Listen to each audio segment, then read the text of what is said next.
Alors effectivement, on est heureux de vous retrouver et puis d'être dans la présence du Seigneur aussi ensemble. Ah oui, à la fin du culte, on partagera un tout petit peu de ce qu'on a pu vivre.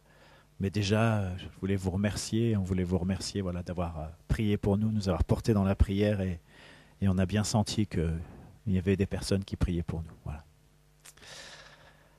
Alors ce matin, je voudrais lire avec vous dans Hébreux 3, le verset 1, et on va simplement lire la première partie de ce verset. Donc cherchez pas trop, ça va faire une dizaine de mots seulement. Hébreux 3, verset 1. C'est pourquoi, frères saints, qui avaient part à la vocation céleste. Et on va simplement s'arrêter là. C'est pourquoi, frères saints, qui avaient part à la vocation céleste. Et les mots qui ont retenu mon attention pour ce matin, eh bien, c'est vocation céleste. Vocation céleste. Et vous voyez, en tant que chrétiens, comme ceux à qui l'Épître aux Hébreux est adressée, eh bien, nous avons une vocation, et une vocation qui est céleste. Et puis si vous nous écoutez sur Internet, si vous êtes chrétien, eh bien sachez que vous avez une vocation qui est céleste. Vocation, c'est un mot qui se perd un petit peu, mais on l'utilise encore quand même pour parler de quelqu'un. On dit voilà, oh, lui, il est vraiment fait pour ça, il a une véritable vocation. Et on pourrait l'exprimer aussi en disant il a été créé pour ça, et peut-être plus précisément encore, Dieu l'a créé pour ça. Par exemple, un professeur ou un artiste ou même un homme de Dieu, un scientifique, eh bien, parfois on dit pour certains métiers en particulier, on dit mais pour faire ça, il faut vraiment avoir la vocation. Sous-entendu, c'est pas forcément facile, c'est délicat. Mais quand il y a la vocation, eh bien, ça permet de pouvoir le faire. Voilà comment on utilise ce mot vocation. Et dans Éphésiens 2, verset 10, c'est un verset qu'on cite souvent, il nous est dit « Car nous sommes son ouvrage », donc ça parle de nous, chacun d'entre nous, « ayant été créés en Jésus-Christ pour de bonnes œuvres que Dieu a préparées d'avance afin que nous les pratiquions. » Vous voyez, non seulement Dieu nous a créés, nous sommes son ouvrage, mais il a aussi préparé d'avance des œuvres bonnes pour que nous puissions les pratiquer. Et notre vocation, eh bien, c'est d'accomplir ces œuvres bonnes qui ont été préparées d'avance. Pour chacun, il y a des œuvres bonnes spécifiques qui ont été préparées d'avance par Dieu. Et notre vocation, c'est d'accomplir ces œuvres bonnes, c'est de vraiment pratiquer ce pourquoi Dieu nous a créés. Alors, peut-être une chose qu'il faudrait dire tout de suite, c'est que si c'est Dieu qui nous a créés, et si Dieu a préparé d'avance les œuvres bonnes que nous avons à accomplir, eh bien, comme c'est dit dans Romains 3, verset 27, c'est Paul qui pose une question, il dit « Mais alors, où est donc le sujet de se glorifier ?» Et vous voyez, si on réfléchit à ça sérieusement, le fait que Dieu a préparé les choses d'avance, le fait que Dieu nous a créés et que nous avons à pratiquer ce qui est préparé d'avance, eh bien, je crois que ça doit nous pousser à une humilité plus grande et ça doit aussi nous pousser à une reconnaissance plus grande. Et je crois que l'humilité et la reconnaissance, eh bien, ça va ensemble. Être reconnaissant parce que Dieu nous a créés, être reconnaissant parce qu'il y a des œuvres bonnes préparées d'avance que nous avons à accomplir. Vous voyez, parfois, on a du mal à être reconnaissant. Et je crois que quand on a du mal à être reconnaissant, eh bien, c'est parce qu'on est touché par l'orgueil, on est contaminé par l'orgueil, c'est-à-dire qu'on a nos regards qui sont beaucoup trop fixés sur nous. Et au lieu d'avoir nos yeux fixés sur Jésus, au lieu d'avoir nos yeux fixés sur ce qu'il a préparé d'avance pour nous, sur ce qu'il a accompli pour nous, sur le fait qu'il nous a créés, sur le fait que nous avons une vocation céleste, eh bien, nos regards se tournent sur nous-mêmes et on a du mal à vivre la louange, on a du mal à être dans la reconnaissance. Et voilà, au passage, je veux simplement attirer notre attention sur le fait que je crois que ça, eh bien, ça montre qu'il y a un problème d'orgueil dans nos vies, il y a quelque chose que Dieu veut toucher. Et j'aimerais vous dire aussi que ce n'est pas la quantité d'œuvres bonnes que nous allons accomplir qui compte. Ce n'est pas le fait qu'on soit connu, le fait qu'on soit reconnu, le fait qu'on soit cité, le fait qu'on soit loué. Ce n'est même pas le fait d'accomplir de grandes choses.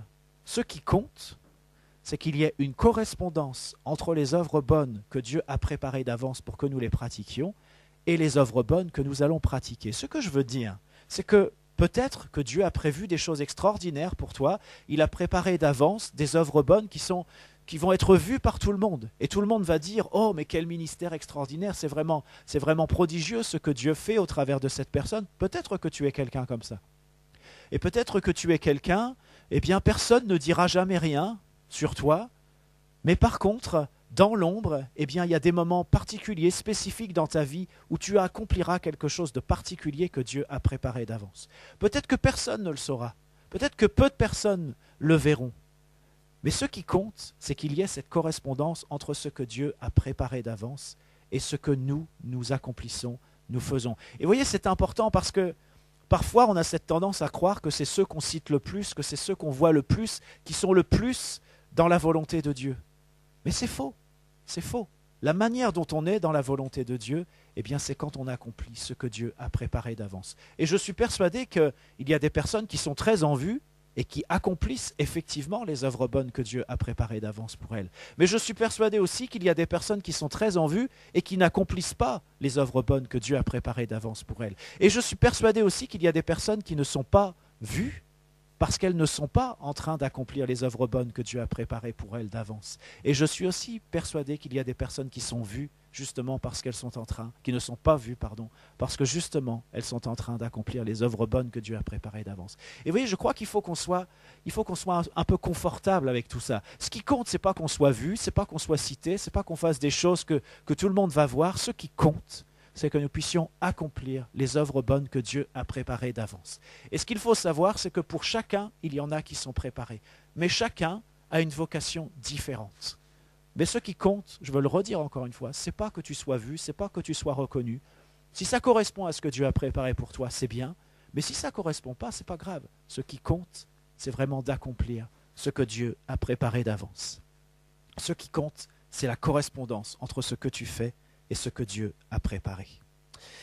Alors, je voudrais ajouter que ce verset qu'on vient de lire dans Éphésiens 2,10, eh bien, il nous précise que c'est en Jésus-Christ que Dieu nous a créés. Et là, on est en train de parler de notre vocation céleste. Et vous voyez, si on est créé en Jésus-Christ, eh bien, Jésus, il y a une chose qui est certaine, c'est qu'il est du ciel. Jésus n'est pas de la terre, il est du ciel. Et c'est un élément supplémentaire qui nous indique notre vocation céleste. Nous sommes de Dieu, parce que Dieu est notre créateur, et nous y retournons. Ça veut dire que Dieu, c'est notre origine, pour le dire comme ça, mais c'est aussi notre destination. Dieu est notre origine et notre destination. Dans 2 Timothée 1, verset 9, il nous est dit « Dieu nous a sauvés et nous a adressé une sainte vocation, non à cause de nos œuvres, » vous voyez, encore une fois, l'accent n'est pas mis sur les œuvres, mais selon son propre dessein et selon la grâce qui nous a été donnée en Jésus-Christ avant les temps éternels. Ce verset nous dit que Dieu nous a sauvés et il nous a adressé une sainte vocation. Et cette sainte vocation, elle est selon son propre dessein. Ça signifie qu'on n'y est pour rien. Ce n'est pas grâce à nous, ça vient de lui, c'est son plan. Mais dans sa grâce, eh bien, il nous intègre dans son plan, il nous rend participants de son plan. Et il nous est dit aussi que c'est selon la grâce qui nous a été donnée en Jésus-Christ avant les temps éternels. Selon la grâce qui nous a été donnée en Jésus-Christ avant les temps éternels. Et alors, moi je trouve extraordinaire cette expression « avant les temps éternels ». Parce que le mot « éternel », c'est le mot grec « aionios ». Et ça signifie qui n'a ni commencement ni fin, qui a toujours été et qui sera toujours. Alors vous voyez, il est question ici des temps qui n'ont ni commencement ni fin, mais en plus, il est question des temps qui sont avant ce qui n'a ni commencement ni fin. Et j'ai envie de vous dire, comprenne qui pourra, mais les implications, elles sont importantes en ce qui concerne les desseins de Dieu, la grâce qu'il nous a donnée, notre salut et notre vocation. Vous voyez, ce que ça signifie, c'est que ce n'est pas seulement il y a un petit peu plus de 2000 ans que les choses se sont jouées. Les choses se sont jouées bien avant, dans l'éternité. La grâce de Dieu a été manifestée pour nous dans l'éternité. Et peut-être je vais ouvrir une grande parenthèse, mais vous savez que la Bible, elle nous enseigne que dans le ciel, il y a un tabernacle. Il y a un tabernacle que Moïse a construit, a fait construire, mais il y a aussi un tabernacle dans le ciel. Et je voudrais lire avec vous dans Hébreux 9, versets 11 à 14. Hébreux 9, versets 11 à 14. Voilà ce que ça nous dit. Mais Christ est venu comme souverain sacrificateur des biens à venir. Il a traversé le tabernacle plus grand et plus parfait, qui n'est pas construit de main d'homme, c'est-à-dire qui n'est pas de cette création. Voilà, peut-être vous demandez, mais c'est comment le ciel? Eh bien, j'aimerais vous apporter un élément, c'est que dans le ciel, il y a au moins une chose qu'on sait qu'il y a, c'est un tabernacle. Je poursuis au verset 12. « Et Christ est entré une fois pour toutes dans le lieu très saint, non avec le sang des boucs et des veaux, mais avec son propre sang, ayant obtenu une rédemption éternelle. Car si le sang des taureaux et des boucs et la cendre d'une vache répandue sur ceux qui sont souillés sanctifient et procurent la pureté de la chair, combien plus le sang de Christ, qui par un esprit éternel s'est offert lui-même sans tache à Dieu, purifiera-t-il votre conscience des œuvres mortes, afin que vous serviez le Dieu vivant. » Et je voudrais qu'on puisse réaliser quelque chose ce matin, c'est que la mort et la résurrection de Jésus sont à la fois des événements qui ont eu lieu dans l'espace et dans le temps. Vous savez, ça s'est passé il y a un petit peu plus de 2000 ans à Jérusalem. Mais c'est aussi des événements qui se sont passés au-delà de l'espace et du temps. En effet, on vient de le lire, entre sa mort et sa résurrection, Jésus a traversé le tabernacle qui n'est pas construit par la main de l'homme, qui n'est pas de cette création. Ça veut dire quoi? Ça veut dire que ce n'est pas un tabernacle temporel comme celui que Moïse a construit. Vous savez que Moïse a vu le modèle sur la montagne et il a reproduit ce qu'il a vu, il a fait reproduire ce qu'il a vu. Mais là, il ne s'agit pas de ce tabernacle-là, il s'agit du tabernacle éternel dans lequel Jésus est entré une fois pour toutes. Et il nous est même précisé que Christ s'est offert par un esprit éternel pour nous obtenir une rédemption éternelle. Et un peu plus loin dans le texte, il est question d'un héritage éternel. Et voyez, dans l'Ancien Testament, eh bien, on voit que ceux qui ont cru dans l'œuvre rédemptrice de Christ, quand je dis dans l'Ancien Testament, donc c'est avant que Jésus vienne sur cette terre, on voit que ceux qui ont cru que le Messie allait venir, eh bien, ils ont été sauvés et pardonnés. Alors que ce n'était pas encore fait, mais ils avaient la foi que ça allait se faire, et parce qu'ils avaient la foi, eh bien, ils ont reçu le salut, ils ont reçu le pardon de leurs péchés. Et de la même manière, leur vocation à ces hommes, à ces femmes, eh bien, elle venait du ciel, elle vient de l'éternité, d'avant les temps éternels. Et peut-être vous pouvez vous dire, mais ok, qu'est-ce que ça veut dire? Qu'est-ce que ça change que tout cela vienne d'avant les temps éternels? Eh bien, écoutez, moi je crois que ça a beaucoup d'implications. Et je crois qu'il était question de méditer ce matin dans l'introduction. Je crois qu'il nous faut méditer les uns et les autres là-dessus et voir comment Dieu nous parle par rapport à ça. Mais je voudrais simplement développer une implication, en plus de celle dont je suis en train de vous parler par rapport à la vocation céleste. Parce que ce que ça nous indique, c'est que notre vocation, elle vient de loin. Elle vient de l'éternité, elle vient d'avant les temps éternels. Ce n'est pas simplement lorsque tu t'es converti, lorsque tu as donné ta vie au Seigneur Jésus, voilà, tu as fait un bout de chemin, puis après il y a eu un appel, peut-être tu es rentré dans ta vocation et tu te dis, ben voilà, il y a un appel qui m'a été adressé sur la terre. Non, ça vient de beaucoup plus loin. Mais alors voilà une implication que j'aimerais partager avec vous, c'est que bien souvent, on a du mal concernant le pardon de nos péchés. Je crois que beaucoup de chrétiens luttent avec ça de manière parfois nette, mais parfois plus diffuse. On se demande, mais est-ce que nos péchés vraiment sont pardonnés? Est-ce que je suis pardonné? Et je crois qu'il y a beaucoup d'incompréhension à ce sujet, et on se dit, mais est-ce que Dieu vraiment a pardonné mes péchés passés? Et j'ai envie de vous dire, avec les péchés passés, c'est peut-être ce qui est le plus simple. Si Dieu nous les a montrés, on les a reconnus, on a demandé pardon, et la grâce de Dieu a agi. Mais mes péchés présents, c'est-à-dire ceux peut-être dont je n'ai même pas conscience. Il y a des péchés dans nos vies, eh bien, au fur et à mesure de la marche, eh bien, Dieu nous les montre. Ça veut dire qu'à certains moments, nous n'avons même pas conscience de nos péchés. Et puis, il y a les péchés futurs aussi, c'est-à-dire les péchés que je vais commettre dans l'avenir, et je ne sais même pas quels sont encore ces péchés. Mais certainement, ça va arriver. Il y a des péchés que nous allons commettre aussi dans le futur. Et alors, on a quelque part en nous un fond de culpabilité. Et parfois c'est bien plus qu'un fond, parfois c'est un trop-plein de culpabilité. Mais la réalité, c'est que si nous croyons dans l'œuvre rédemptrice accomplie par Jésus, nos péchés passés présent et futur sont pardonnés. Et ça, c'est un message qui est vraiment libérateur et qui nous permet d'entrer pleinement dans les œuvres bonnes que Dieu a préparées d'avance. Et voyez, je pense que c'est très important. Parce que moi, je me souviens quand j'étais enfant, je suis allé, j'allais dire au catéchisme, mais je ne sais pas si c'est comme ça qu'il faut l'appeler, mais en tout cas, voilà, j'ai reçu des enseignements qui étaient préparés pour les enfants. Et alors, honnêtement, je ne me souviens pas de tout, mais ce que je me souviens, c'est que dans mon cœur, je m'étais dit, bon, alors voilà, ce que j'avais compris, c'est que oui, Jésus pardonne les péchés.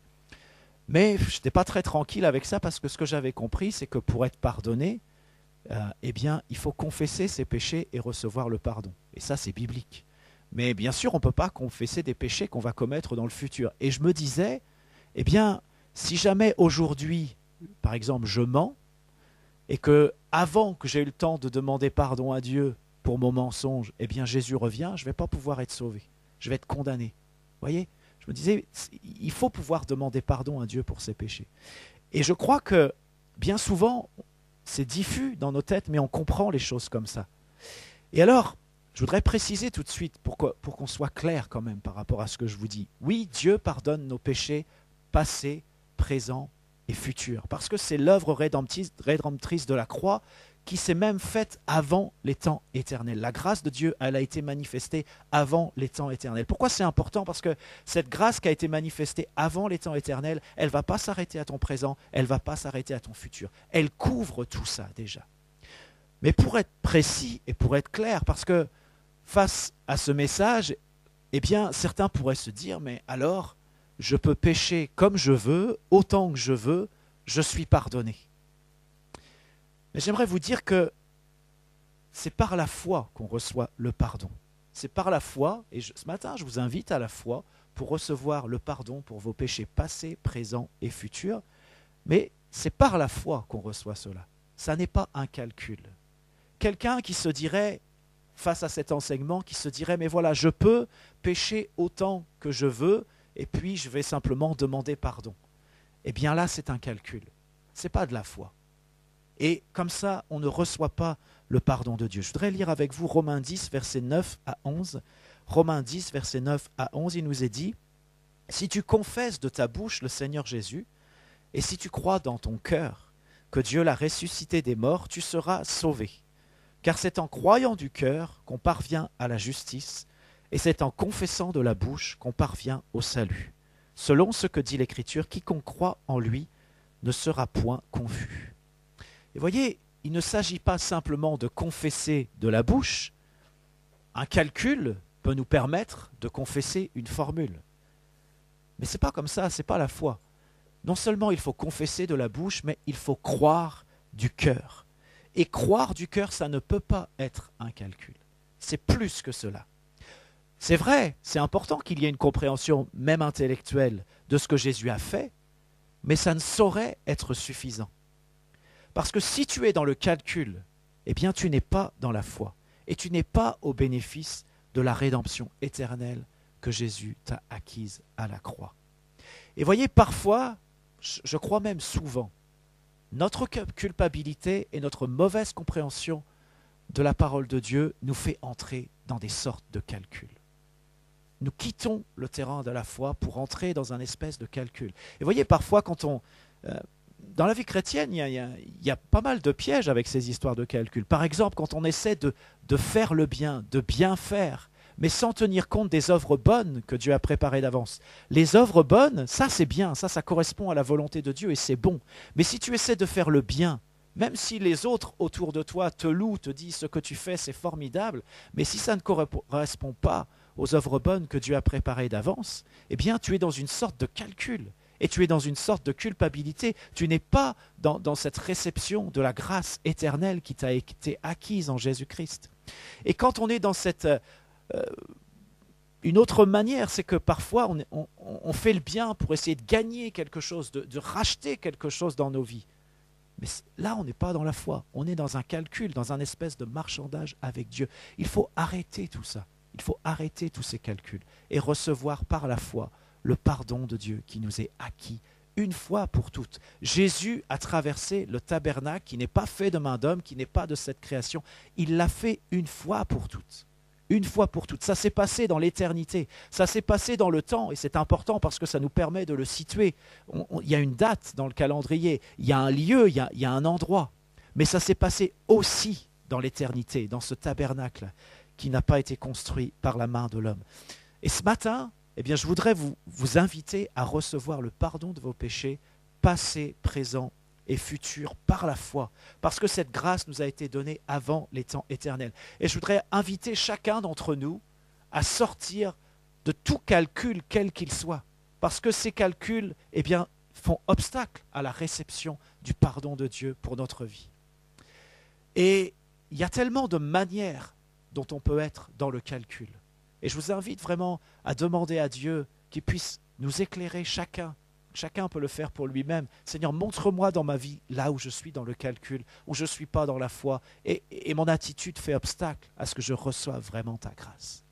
Et voyez, quand on reçoit la grâce de Dieu, quand on comprend que Dieu nous a pardonné une fois pour toutes, eh bien, c'est libérateur. Et on se sent, j'ai envie de dire, on se sent léger, et on se dit, mais voilà, je suis maintenant en pleine liberté de pouvoir entrer dans ce que Dieu a préparé d'avance pour moi.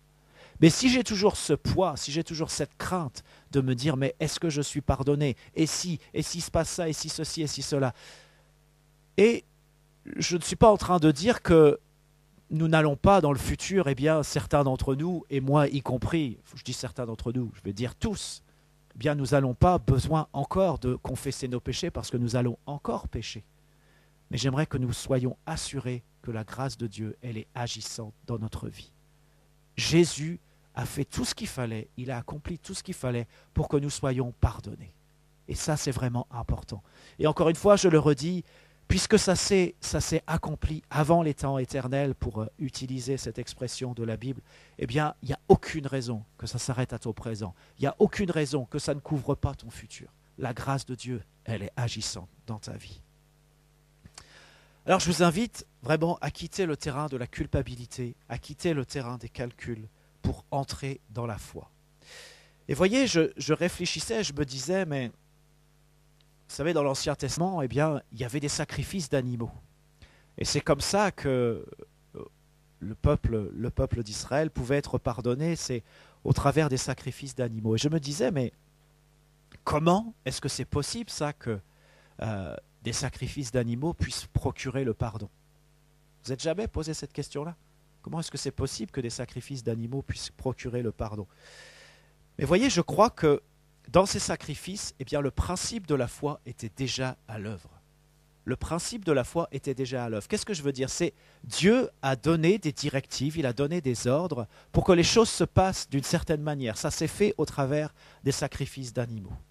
Et alors, quand on respectait la loi, quand on respectait ce que Dieu avait dit, eh bien, donc on sacrifiait les animaux qu'il fallait sacrifier. Et puis, au travers de cela, on recevait le pardon. Mais c'est parce qu'on avait la foi qu'en faisant ce que Dieu avait demandé de faire, eh bien, ça agissait dans les vies. Et non seulement c'est ce que Dieu avait demandé de faire, donc on s'appuyait sur ce que Dieu avait dit sur sa parole, mais en plus, c'était la préfiguration de ce que Jésus allait accomplir bien des siècles plus tard, en venant sur la terre, en mourant sur la croix pour nos péchés, pour qu'il n'y ait plus besoin de tout ça et pour que nos péchés soient pardonnés une fois pour toutes. Jésus est entré dans le tabernacle une fois pour toutes. Et alors, vous voyez, par exemple, je vous ai dit tout à l'heure, il y a des hommes et des femmes comme ça qui ont reçu le pardon alors que le sacrifice de Jésus n'était pas encore fait. Et je pense à David, vous voyez, il a tué, il a commis l'adultère, il a péché gravement, David. Et on peut lire ça je crois que c'est dans 2 Samuel. Et puis il y a le psaume 51 aussi, qui est très intéressant. Parce que ce qu'on voit, c'est que lorsque David a péché, eh bien qu'est-ce qu'il a fait? Est-ce qu'il a offert des sacrifices pour être pardonné? Est-ce qu'il a fait ça? Eh bien non, il n'a pas fait ça. Il s'est repenti, il s'est approché de Dieu avec un cœur contrit, il a reconnu son péché, il a reconnu tout ce qui n'allait pas dans sa vie, il a fait cela, et il a même dit, mais Il a même dit, vous lirez dans le psaume 51, il a même dit, mais si tu demandais qu'on offre des sacrifices, j'en offrirais. Mais c'est pas ça que tu demandes. Ce que tu demandes, c'est un cœur contrit, c'est un cœur humilié. Et voilà ce que David a fait. Et même, on voit dans le psaume que après, une fois qu'il a reçu le pardon, une fois qu'il a reçu la grâce de Dieu qui est manifestée, eh bien ensuite, il va offrir des sacrifices de réjouissance. Il va ensuite offrir des sacrifices à Dieu, mais ce n'est pas par les sacrifices qu'il est pardonné. Et David, lui, avait compris qu'on recevait le pardon par la foi dans l'œuvre rédemptrice de Christ qui pourtant n'avait pas été encore accomplie. Et la Bible, elle nous dit, la repentance, elle vaut mieux que les sacrifices. Et vous voyez, tout à l'heure, je parlais de calcul. Eh bien, nous, on ne fait plus de sacrifices d'animaux. Mais parfois, on offre des espèces de sacrifices qui sont comme des calculs pour essayer d'obtenir quelque chose de Dieu. Bien sûr que dans la vie, il y a des sacrifices à faire. Et bien sûr que Dieu, parfois, nous demande des sacrifices. Mais ce n'est pas pour obtenir la grâce de Dieu, parce que la grâce de Dieu, elle nous est déjà acquise. Je reviens maintenant à notre vocation céleste. Mais vous comprenez que tout ça, ça a à voir avec notre vocation céleste. Nous sommes du ciel. Notre vocation, elle nous vient de l'éternité, elle nous vient du ciel. Et le mot vocation en grec, eh bien, c'est le mot klésis. Il signifie appel. Appel, vocation, c'est les mêmes mots. Et la notion de vocation, comme la notion d'appel, elle est liée à l'écoute. La notion de vocation, comme la notion d'appel, est liée à l'écoute. Alors c'est clair avec le mot appel, et le mot vocation, eh bien lui, il vient du mot vocare, qui signifie appeler. Et c'est Dieu qui appelle. C'est Dieu qui donne une vocation. Et comme nous avons pu le voir, eh bien cet appel, il vient de loin. Et j'aimerais dire à chacun ce matin, tous ceux qui veulent confier leur vie au Seigneur, il y a une vocation pour toi. Le maître de l'univers t'appelle, il y a une vocation pour ta vie. Il y a des préparatifs qui ont été faits pour ta vie bien avant que tu naisses, bien avant que même tes ancêtres naissent, parce que ces préparatifs ont été faits dans l'éternité. Et si tu veux entrer dans ce que Dieu a préparé d'avance, eh bien, ses bras, son cœur sont largement ouverts pour que tu puisses découvrir ce que Dieu a préparé depuis si longtemps. Et vous comprenez que quand je dis longtemps, eh bien, le mot est impropre, parce que ça a été préparé même au-delà du temps. C'est préparé depuis toute éternité.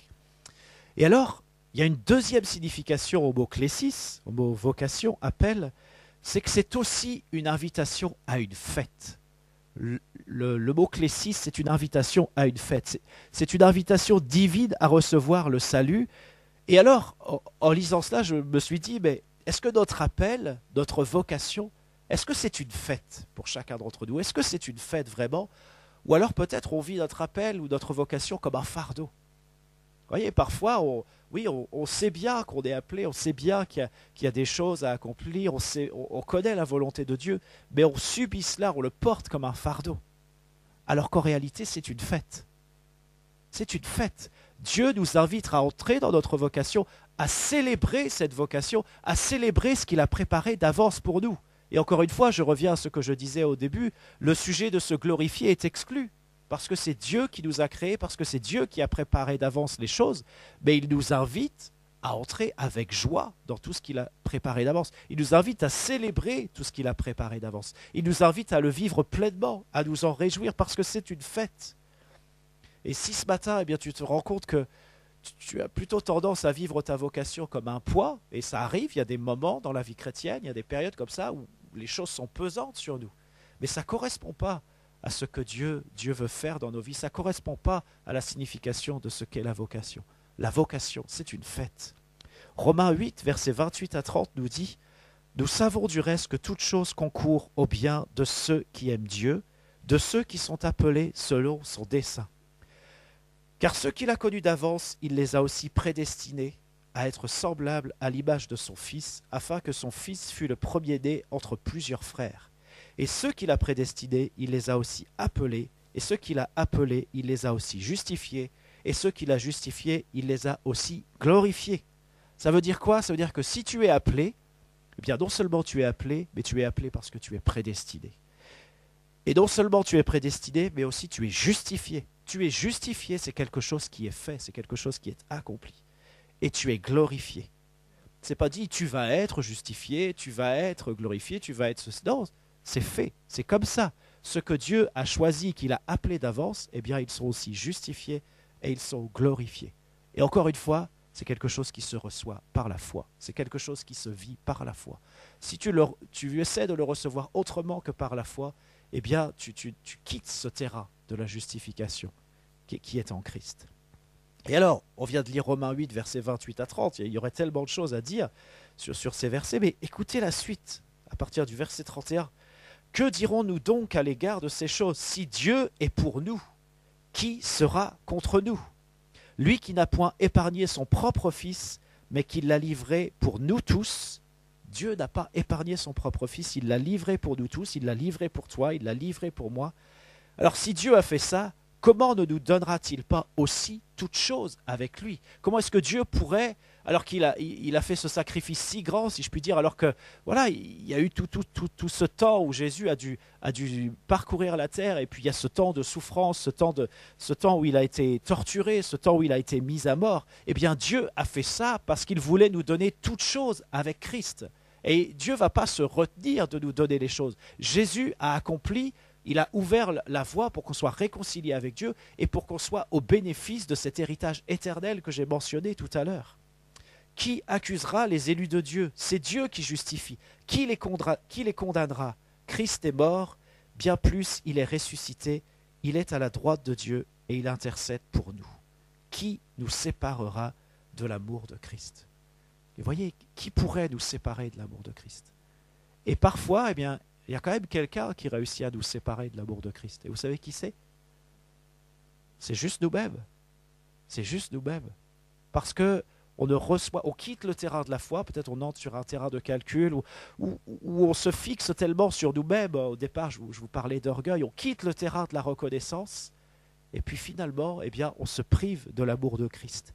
Mais c'est impossible d'être séparé de l'amour de Christ, parce que de toute manière, Dieu aime, il aime de manière inconditionnelle. Mais parfois, nous nous coupons d'une certaine manière de cette source, puisqu'il a été question de source à la Sainte Seine avec Guillaume. Parfois, nous nous coupons de cette source parce que nous n'y croyons plus, parce que nous sommes peut-être dans le calcul, parce que nous ne laissons pas l'amour de Dieu être répandu dans nos cœurs. Et voyez, le salut est une fête. Le salut est une fête.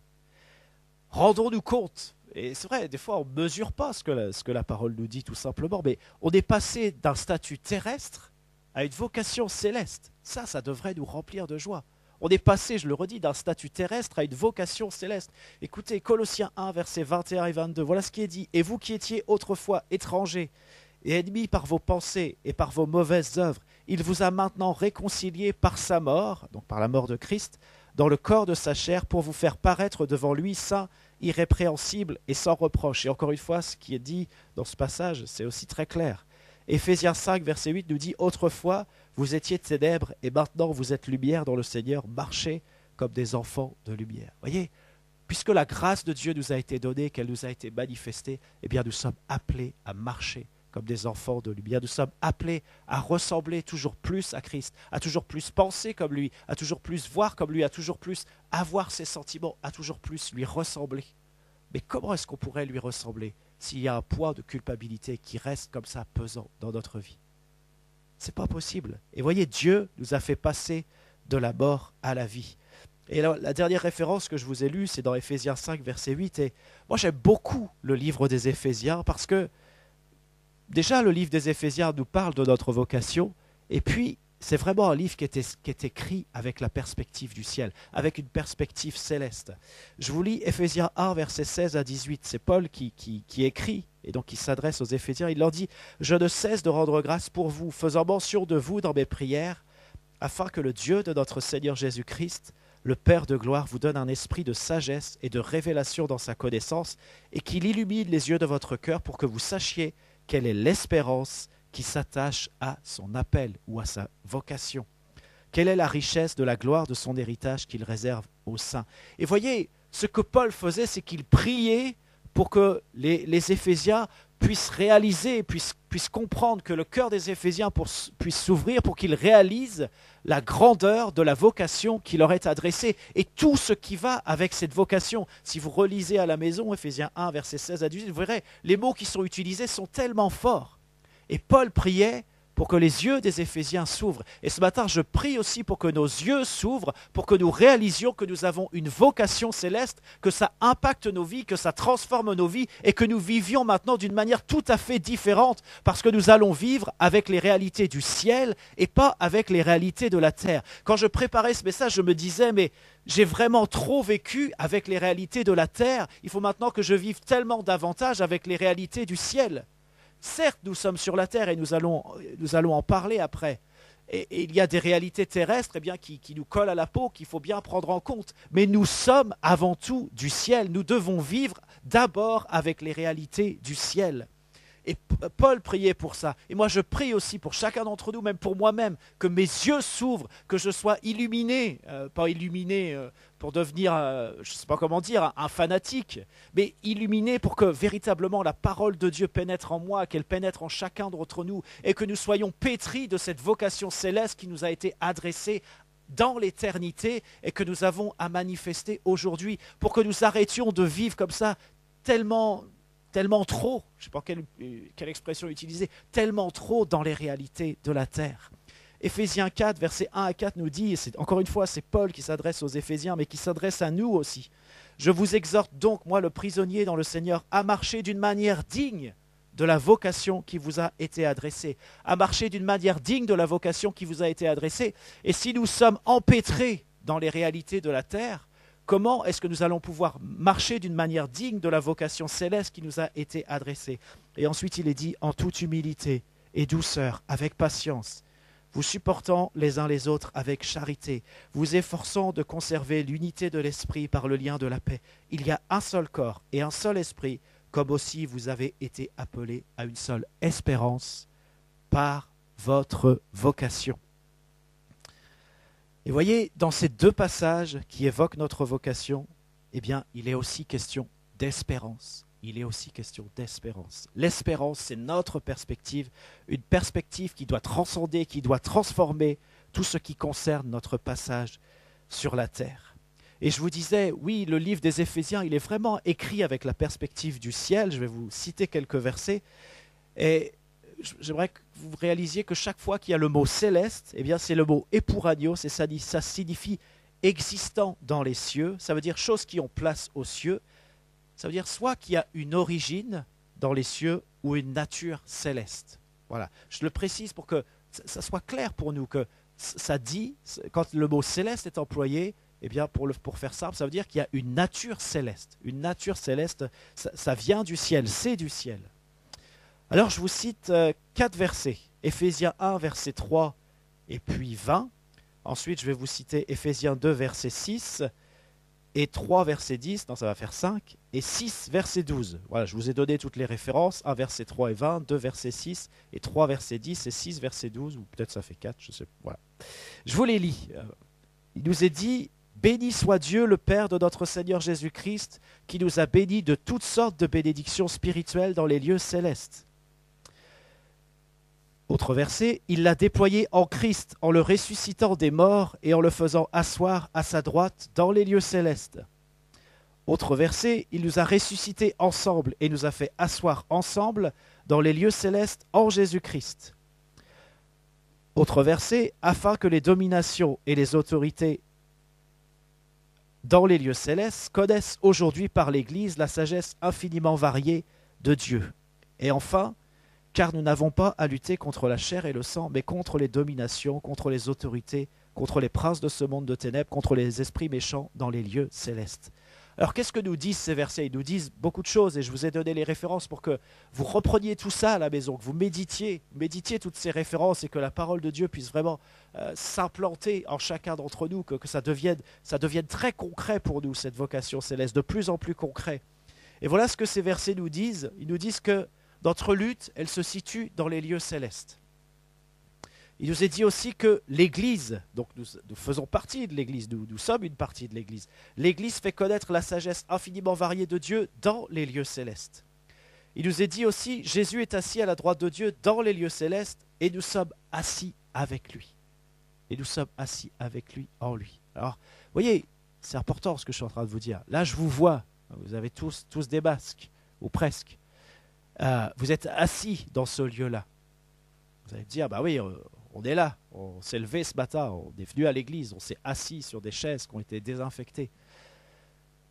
Mais sachez que vous êtes aussi assis avec Christ dans les lieux célestes. Et j'aimerais vous dire que cette réalité, elle est plus réelle que le fait que, là je vous vois tous, vous êtes assis, 4 rue de la Valasse, mais vous êtes aussi assis avec Christ dans les lieux célestes. Et ça, c'est bien plus important et c'est bien plus réel, si je puis dire. Ça correspond bien plus à notre nature que le fait que nous soyons assis aussi ici.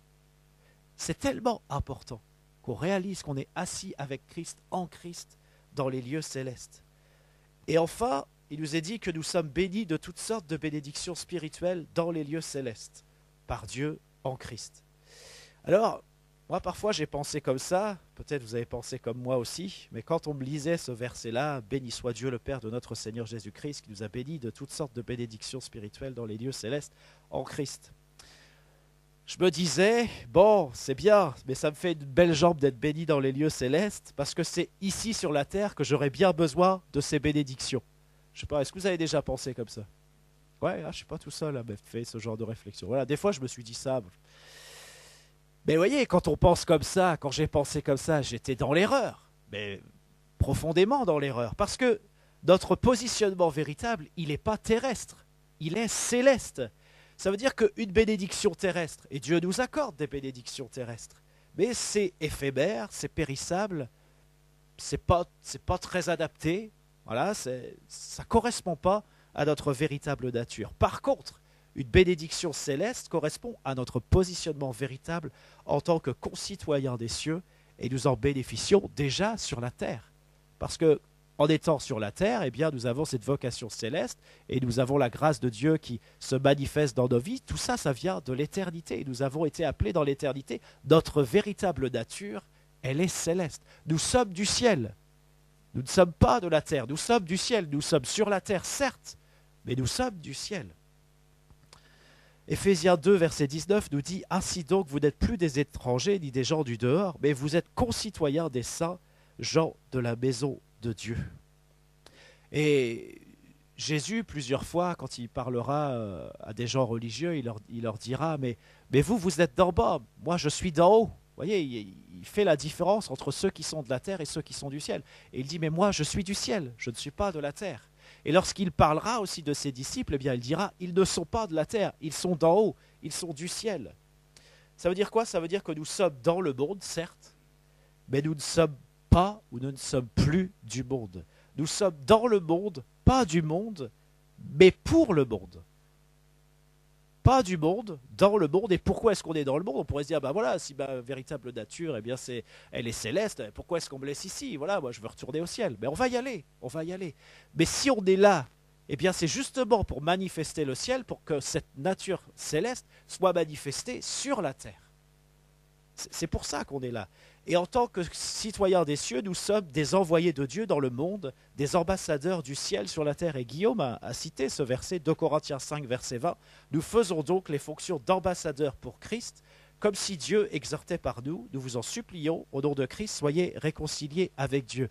Et pourquoi est-ce que Dieu nous appelle des ambassadeurs? C'est tout simplement parce qu'on n'est pas de ce pays-là, on n'est pas de cette patrie-là, on n'est pas de la terre. On est des représentants d'un autre pays, d'une autre patrie, on est des représentants du ciel. Nous avons donc à représenter Christ, nous avons donc à représenter le ciel, nous avons donc à représenter le roi du ciel. Nous sommes ces ambassadeurs. Vous savez, ambassadeur, c'est un titre important, on ne va pas s'enorgueillir de ça, mais c'est dans la hiérarchie, eh bien, les ambassadeurs, eh bien, c'est ceux qui sont dans le corps diplomatique, c'est ceux qui ont le rang le plus élevé. Et donc nous, on est des ambassadeurs du ciel.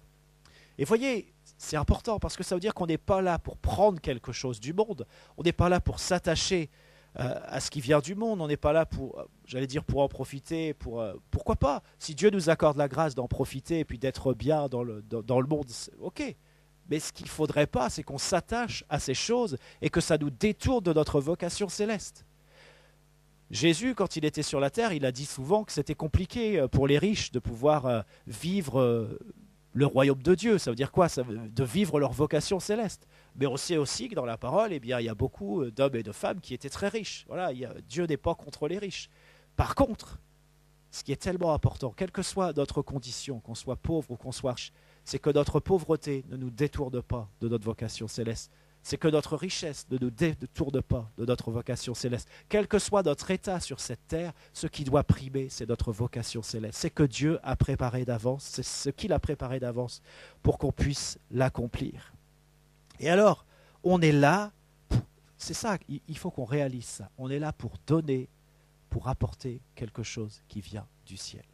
Parce que ta nature véritable, elle est du ciel, tu es là pour apporter quelque chose qui vient du ciel. Dans tout ce que tu fais, eh bien tu es là, je suis là pour manifester le ciel, pour que ceux qui ne connaissent pas encore Dieu, eh bien puissent être en contact avec quelque chose du ciel. Et quand ils sont en contact avec toi, eh bien ils sont en contact avec quelque chose du ciel parce que ta nature est céleste. Mais bien souvent nous ne le réalisons pas. Nous ne réalisons pas que lorsque nous sommes au contact d'autres personnes, eh bien ces autres personnes sont au contact de Dieu qui peut agir au travers de nous, parce qu'il nous a adressé cette vocation. Mais si on commence à voir les choses comme ça, si on commence à les considérer de cette manière-là, ça change notre attitude, ça change notre comportement. Et encore une fois, il n'y a pas de raison de faire ni des calculs, ni de s'enorgueillir de quoi que ce soit, simplement avoir la simplicité de reconnaître ce que la Bible nous dit et d'être présent pour que le ciel soit manifesté aussi au travers de l'Église, au travers de chacun d'entre nous. Ça veut dire quoi? Ça veut dire que nous sommes en mission du ciel pour la terre. Nous sommes des missionnaires. Nous sommes de Dieu pour les hommes. Le monde n'est pas notre maison, ni l'endroit où nous vivons. Même si on y habite, on a des maisons ou des logements, et c'est très bien. Mais nous sommes en mission. Et vous savez, les ambassadeurs, en général, ils ont des beaux appartements. Mais c'est pas leur pays, c'est pas là qu'ils habitent. Mais ils ont quand même des beaux appartements. Mais ils habitent ailleurs. Ils représentent un autre pays. Alors voilà notre pays, la France. Notre beau pays, la France. Est-ce que c'est notre pays natal ou est-ce que c'est un champ missionnaire pour chacun d'entre nous? Alors vous allez me dire, bah oui, moi je suis né en France, oui, moi aussi, je suis né au Havre. Et voilà, c'est tout à fait réel. C'est là que ma maman m'a donné naissance. Mais c'est tout aussi réel et même plus, parce que ça vient de beaucoup plus loin. Que je suis sur une terre missionnaire et que Dieu m'adresse une vocation et que Dieu vous adresse à chacun une vocation. Parce que oui, nous sommes nés, chacun à un endroit, et si vous êtes né en France, mais peut-être vous êtes né dans un autre pays, mais nous sommes nés aussi du ciel. Lorsque nous avons confié notre vie à Jésus, tout à l'heure on parlait de la grâce de Dieu. Et qu'est-ce que ça signifie de se convertir, de confier sa vie à Jésus? Ça veut dire qu'on reconnaît notre péché, on reconnaît que jusqu'ici, on a vécu sans trop s'occuper de Dieu, ou peut-être sans s'en occuper du tout, sans réaliser qu'il avait fait des préparatifs pour nos vies. Et quand on réalise ça, on se dit, mais j'ai vécu à ma façon, comme je voulais moi, j'ai pas voulu entendre parler de Dieu, ou juste j'ai été juste indifférent, je m'en suis pas préoccupé, mais maintenant je réalise que Dieu m'a créé, et je réalise qu'il a fait des plans pour ma vie. Je réalise aussi même qu'il veut m'utiliser, qu'il n'y a que des bonnes choses qui sont là pour moi, et moi je ne m'en suis pas préoccupé. Et bien voilà, c'est comme ça qu'on reçoit la grâce de Dieu. On reconnaît ces choses-là, et on demande pardon. Et on reçoit Jésus dans sa vie. Et Jésus pardonne. Alors parfois il y a les conséquences du péché. Enfin, je dirais toujours il y a les conséquences du péché, donc parfois on se retrouve peut-être dans des situations délicates, mais Dieu fait un travail dans nos cœurs, un travail de guérison, un travail de délivrance, un travail de consolation. Et petit à petit, ou des fois un peu plus que petit à petit, eh bien, il y a des moments particuliers où le salut prend de plus en plus de place dans notre vie. Mais ça ne veut pas dire qu'avant on n'était pas sauvés, on était sauvés. Simplement le salut se manifeste de plus en plus, de plus en plus, de plus en plus dans notre vie, pour que nous soyons à la ressemblance de Christ de plus en plus. C'est Jean-Baptiste qui dit, il faut que je diminue pour qu'il croie, c'est-à-dire faut que je sois plus petit pour que lui soit plus grand, pour qu'il soit vu. Et dans nos vies, c'est la même chose. Il faut que le salut que le Seigneur Jésus nous a acquis prenne toujours plus de place, pour qu'il soit vu, lui, et que nous, on puisse vraiment diminuer. Vous savez, un ambassadeur, et nous sommes des ambassadeurs, il ne parle pas de lui, c'est pas de lui qu'il s'agit. C'est de ceux qu'il représente, du pays qu'il représente et des autorités qu'il représente. Et pour nous, il en est de même. Ce n'est pas de nous qu'il s'agit. Il s'agit de qui nous représentons. Alors, voyez, c'est une perspective de vie tout à fait différente. Et quand on commence à avoir cette perspective, on se rend compte que la Bible en parle tellement précisément, tellement clairement, mais que souvent nous passons à côté parce que nous ne réalisons pas la force des mots qui sont écrits. Nous ne réalisons pas la puissance, la précision de la parole de Dieu. 2 Corinthiens 5, versets 17 et 18, et ça aussi Guillaume nous l'a lu, « Si quelqu'un est en Christ, il est une nouvelle créature. Les choses anciennes sont passées, voici toutes choses sont devenues nouvelles, et tout cela vient de Dieu qui nous a réconciliés avec lui par Christ et qui nous a donné le ministère de la réconciliation. » Vous voyez, ce ministère de la réconciliation, c'est notre manière d'exprimer notre vocation céleste et nos fonctions d'ambassadeur. Alors, quelques questions. Est-ce que nous cherchons à devenir riches, puissants, influents et à vivre confortablement? Ou est-ce que nous cherchons à apporter la vérité, l'amour et la parole de Dieu, le message du salut? C'est quoi nos priorités? Vous savez, on peut être chrétien et puis être tellement préoccupé de l'influence qu'on a, être tellement préoccupé de l'argent qu'on a ou de l'argent qu'on n'a pas, être tellement préoccupé de vivre confortablement. Et je ne dis pas que ces préoccupations sont mauvaises. Encore une fois, nous sommes de la terre, il faut qu'on se soucie de ces choses aussi. Mais il ne faut pas que ces choses nous détournent de notre vocation céleste. Si Dieu permet que tu sois riche, c'est bien, très bien. Et c'est vrai que Dieu nous bénit et il n'y a pas de raison qu'on ne puisse pas pourvoir aux besoins des autres comme c'est dit dans la parole. Mais justement, nous sommes bénis aussi pour retransmettre cette bénédiction à d'autres. Ce n'est pas simplement pour garder. Bien sûr, ça passe par nous, nous en bénéficions. Mais c'est pour retransmettre, c'est pour manifester aussi le royaume, pour manifester le ciel. Voilà, c'est quoi notre préoccupation première? Vous savez, la parole, elle dit, mais cherchez d'abord le royaume de Dieu et sa justice, et toutes choses vous seront données en plus. Et alors, parfois, encore une fois, on est dans le calcul, on se dit, bah oui, je vais chercher le royaume, je vais faire ci, je vais faire ça, donc je vais recevoir ci, je vais recevoir ça. Mais encore une fois, ce n'est pas des recettes.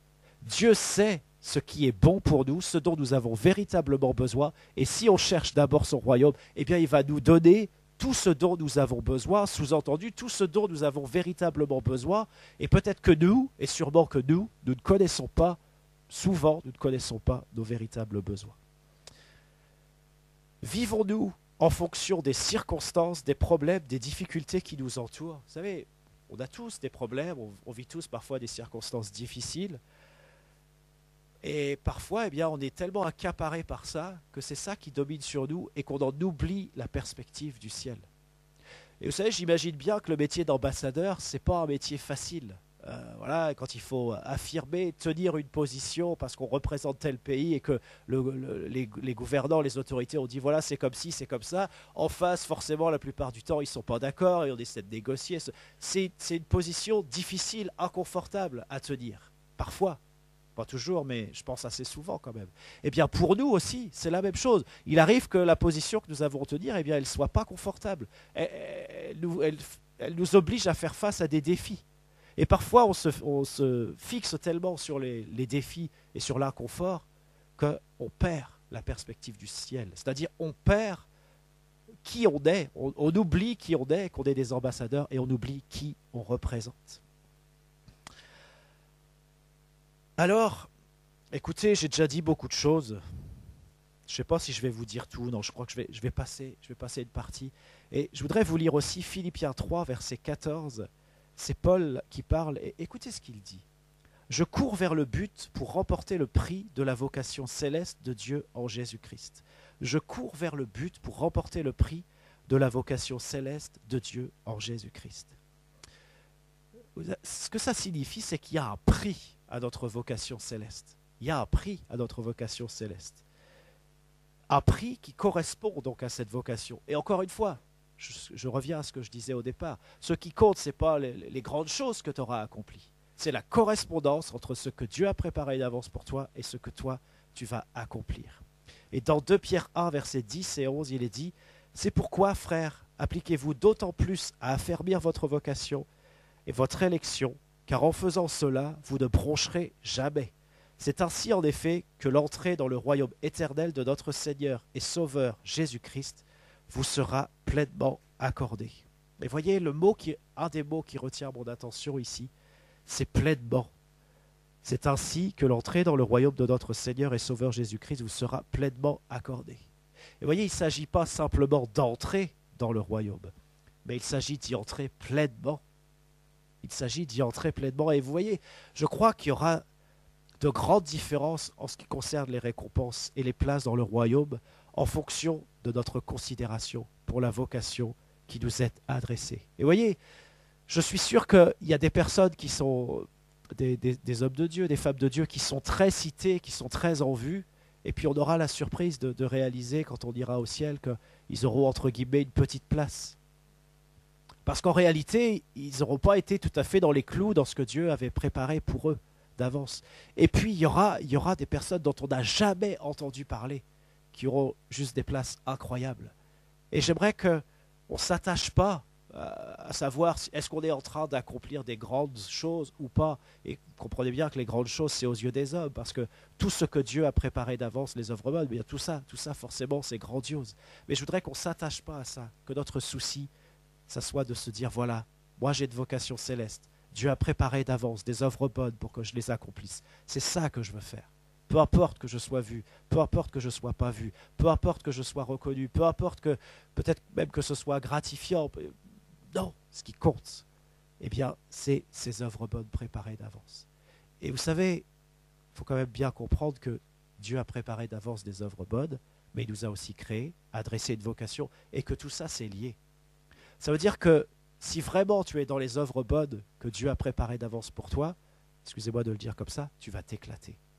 Tu vas t'éclater. Je vous disais tout à l'heure, la vocation, c'est une fête. Même si tu n'es pas en vue, même si peut-être tu fais des choses que tu n'aurais jamais pensé faire, eh bien, tu vas t'éclater parce que tu as été créé pour ça. Et il n'y a pas une satisfaction plus grande, il n'y a pas un sentiment de bien-être plus grand, et quand je dis ça, les mots sont faibles, que de se dire là, je suis exactement en train d'accomplir ce que Dieu a préparé d'avance pour moi, quoi que ce soit. Ça, c'est juste extraordinaire. Alors voilà, le moment est venu pour nous d'établir d'autres priorités en fonction de notre vocation céleste. Le moment est venu pour nous de répondre à l'invitation à la fête, qui est aussi notre vocation. Et je vais simplement terminer comme ça en vous disant, mesdames les ambassadrices et messieurs les ambassadeurs, à vous de jouer, à nous de jouer. Seigneur, merci pour ta parole. Merci parce que c'est tellement grand ce que tu fais, c'est tellement grand ce que tu as préparé d'avance depuis l'éternité, que ça nous dépasse, Seigneur. Mais merci parce que ta parole, eh bien, nous enseigne, ta parole nous éclaire. Et Seigneur, je prie, Seigneur, pour chacun d'entre nous ce matin, je prie que nos cœurs s'ouvrent maintenant pour réaliser que nous avons une vocation. Oui, tu as, mon frère, ma sœur, tu as une vocation. Et cette vocation, elle vient du ciel, elle est céleste. Et c'est Dieu qui t'a adressé cette vocation. C'est Dieu qui t'a appelé. Et c'est un appel qui vient du ciel, parce qu'au travers de cet appel, eh bien, tu dois manifester le ciel. Et Seigneur, je prie pour que ces choses, eh bien, s'éclairent dans nos cœurs, s'éclairent dans notre compréhension, s'éclairent dans notre esprit, pour que nous soyons remplis du ciel et que nous manifestions le ciel. Seigneur, je te demande pardon pour moi-même et nous te demandons pardon et je vous invite chacun à prendre le temps de le faire dans les jours qui viennent. Mais nous te demandons pardon, Seigneur, parce que bien souvent nous avons été à côté de notre vocation, parce que notre perspective ne correspondait pas à ta parole. Et on s'humilie pour ça, Seigneur Jésus. Mais conduis-nous, remplis-nous. Et merci pour ton esprit qui nous conduit dans toute la vérité, qui nous conduit pleinement dans tout ce à quoi tu nous as appelés. Et Seigneur, nous te disons merci parce que tu nous as tellement aimés que tu nous as adressé une vocation céleste. Merci, Père. Amen.